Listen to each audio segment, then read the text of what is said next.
It is Sunday, November 2nd. The Soros Open Society Foundation, George Soros' mega 501c3, in damage control mode again today. Explosive new allegations that it funneled $40+ million to benefit Zohran Mamdani's campaign, all while allegedly violating federal tax laws. That's the allegation.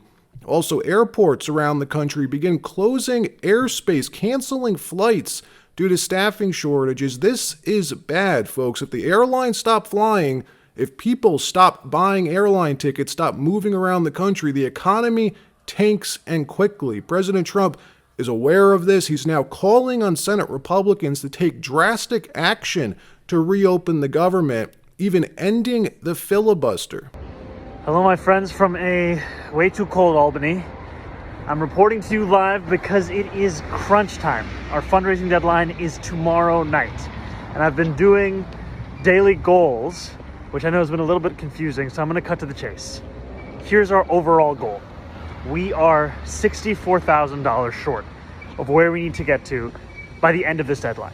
So Zohran Mamdani, the current favorite for New York City's next mayor, facing explosive new allegations that his campaign received more than $40 million in help from the Soros-linked charities in violation, allegedly, of federal tax laws. This report, coming from investigative watchdog site White Collar Fraud, the author of this report, who works regularly with the IRS, with the government, with universities on how to spot and track white-collar fraud. Due to who authored this report, it's being taken very seriously. The Soros Open Society Foundation even responding to it, coming out publicly, speaking on the record with the Daily Mail, and we'll get to their response, disputing the full context of what happened, but not denying all of it, instead saying it's riddled with inaccuracies, false assumptions, and misinformation. Or is it? Here's the bigger question, folks. Zoran Mamdani, this 34-year-old rapper and junior assemblyman,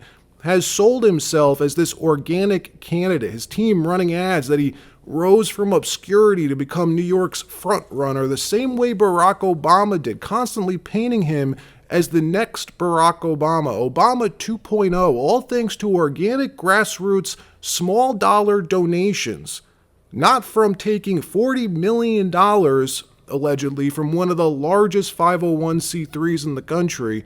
Thousands of young volunteers, they say, canvassing organically on his behalf. Well, this report completely dispels that as fiction. In fact, 2 months ago, Steven Crowder's Mug Club went undercover, spoke to Robert Allen, Zoran's citywide canvas director. This guy thought he was speaking to a supporter of Zoran's, blowing the whistle accidentally, saying instead the Soros Group had this plan back in 2014 to run someone like Zohran Mamdani. And 4 years later, what happens? Zoran becomes a U.S. citizen, all in an effort, he says, to transform America, that all of this was planned, that coming from Zoran's citywide canvas director. Watch what he said. It's not like this just came out of nowhere. Not at all. This has been a coordinated, organizing effort for since 2014. So when White Collar Fraud drops this new report, which also claims that the Soros Group funneled this $40 million to help Zoran, it's worth paying attention to. The report alleging that $40.9 million passed through 9 distinct channels, all traceable to George Soros' networks, to 6 organizations that have all backed the Zohran Mamdani campaign. In the report, they write that these 6 organizations spend almost $41 million on Zohran Mamdani and are alleged to have used the funds to pay to deploy thousands of volunteers to knock on more than 250,000 doors in the city. And get this, they write the campaign claims 75,000 total volunteers knocking on 436,000 doors, professional field operations funded by the coordinated network, all presented to voters as independent grassroots support, none appearing in campaign finance reports. The Soros Open Society Foundation coming out publicly, speaking to the Daily Mail on the record,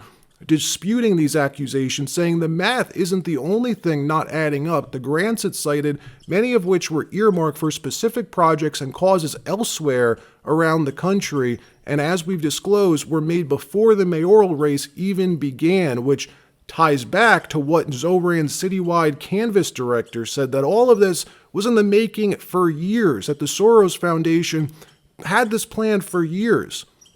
Now, who is making these accusations? Sam Antar, investigative researcher for white-collar fraud, who actively, again, assists the government in white-collar fraud investigations. This guy, he lectures on these types of crimes at universities and for the IRS. Antar calls the Mamdani phenomenon the manufacturing process of a generational political machine that's weaponized the income tax code, and describes Mamdani as a product of that machine, that basically Mamdani was manufactured and deployed in the basement of the Soros Open Society Foundation headquarters. That's essentially what they're saying.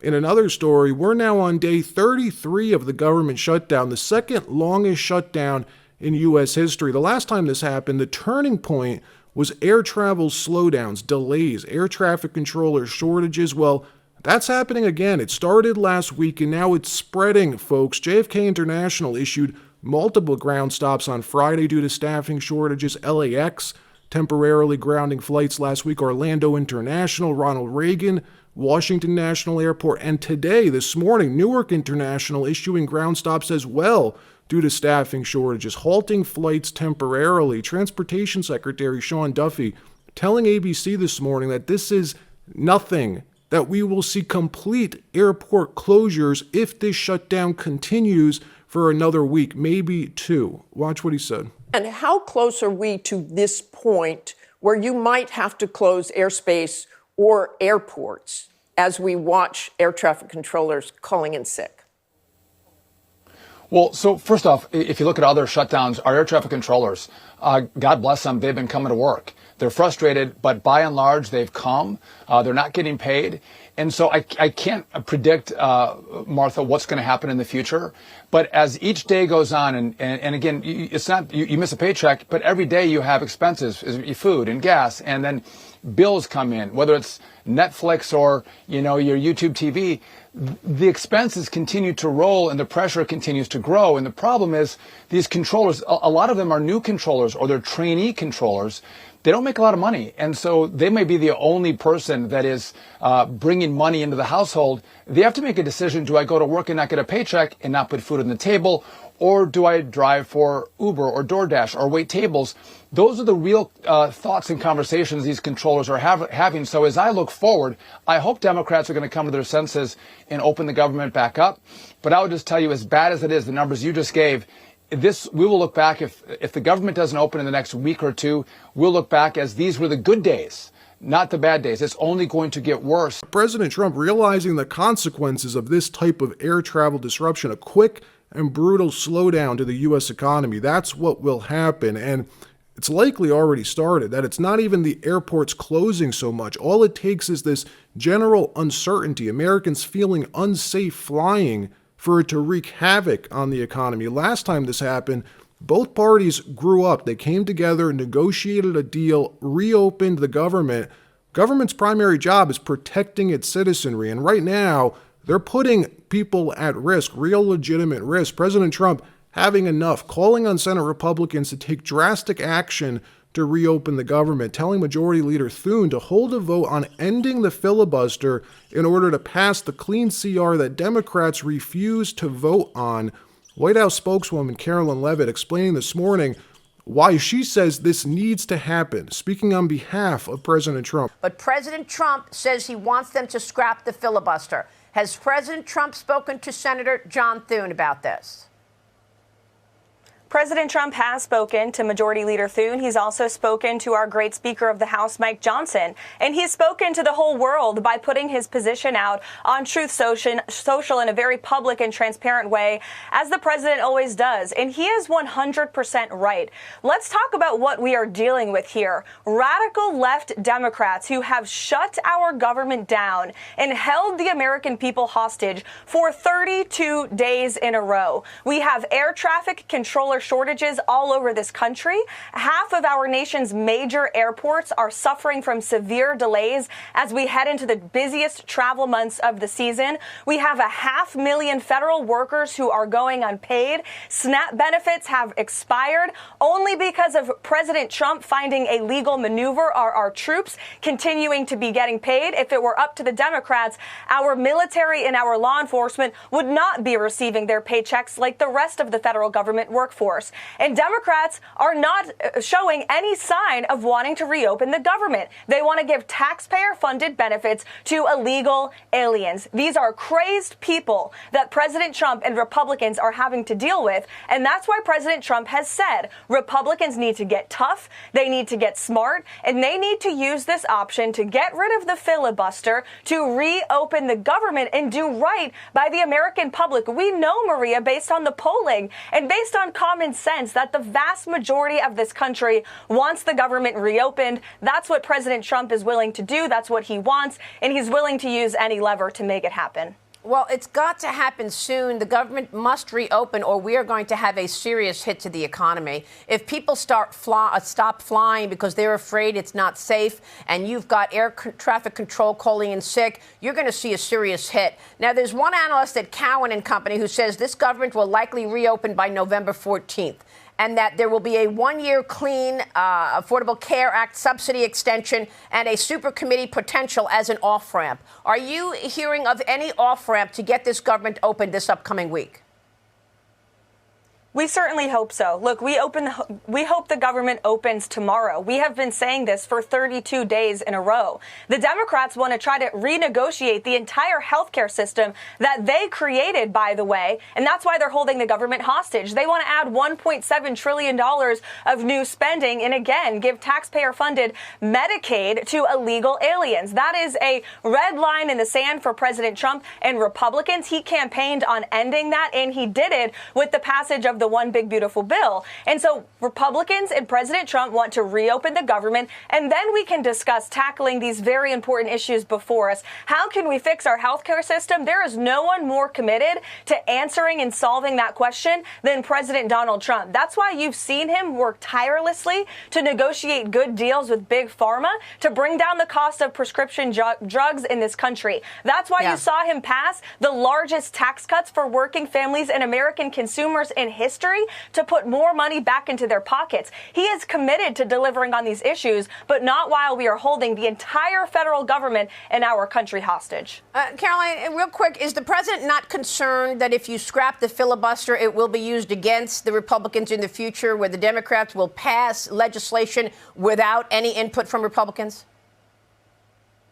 I think the president is realistic in realizing that the Democrats are going to do that anyway. You had two Democrats who were opposed to it, Kristen Sinema and Joe Manchin. And where are they? Neither of them are in the United States Senate today because they were pushed out by the far left radical base that has completely taken over the Democrat Party. Again, these are radical left lunatics in charge of the Democrat Party today, and they will nuke the filibuster. They want to make Washington, D.C. and Puerto Rico states. They want to pack the Supreme Court. They don't care about our sacred institutions in our country. And so Republicans need to play tough and they need to play smart. And that's what President Trump thinks. Now, the Senate has historically acted as a safeguard. The House of Representatives, on the other hand, has been the opposite. Senators have always been the adults in the room, diplomats. The filibuster requires 60 votes to pass something in the Senate. There's 100 senators, currently 53 Republican senators, 45 Democrats, 2 independents who always vote with Democrats, so 53 to 47, basically.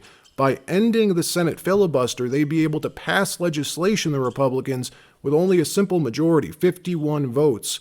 Critics say that this is the nuclear option. Once you do this, you can't undo it. Next time Democrats are in control, they'll do the same thing. Well, here's the thing. They already did do it. They tried to do it under Joe Biden. The only reason it failed was because Joe Manchin and Kristen Sinema voted no. Trump's argument being that Democrats will end the filibuster the first chance they get. The days of stately senators, diplomats is over, he says. The entire chamber is made up of radicals now. And he's not wrong, especially after seeing the way Trump has wielded power this term. Democrats' plan is to not only end the filibuster, they want to make Puerto Rico and D.C. states. They want to pack the Supreme Court. They're openly talking about this now. Just yesterday, James Carville saying it on his podcast that they now know this needs to happen, that this is what they must do in order to save democracy, they say. Watch. The Democrats talk about democracy, and you have these people, importance of democracy and preserving democracy and saving democracy. Well, the truth of the matter is, people are right when they say this democracy is really imperfect. And they're going to have to do, if the Democrats win the presidency, the Senate and the House in 2028, which is not impossible. I don't know if you say likely or possible. I don't know what word but it's certainly not impossible.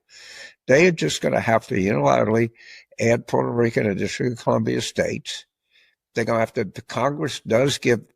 the Constitution gives Congress power over federal elections. I don't think they can redistrict, but they're things they're going to do. They're going to have to do it. They're just going to have to do it. And they may have to expand the court to 13 members. Any of those things in isolation, I would be skeptical about. I would be cautious about. I would say, well, I don't know if that's the greatest idea in the world. You're opening Pandora's box, or all kinds of things. If you want to save democracy, I think you got to do all of those things. Let me know what you think. If Democrats are going to do this anyways, should we fight fire with fire, beat them to it, crush them entirely while Republicans have full control of government? Let me know. And look, the filibuster, it's not in the Constitution. It's a rule. It's a Senate rule that can be changed based on a simple majority vote. I think, yes, Republicans should do it, and they should keep going. Crush the current Democrat Party completely while they can. Just my thoughts. All right, that wraps up this episode. Like, subscribe. We'll see you next time.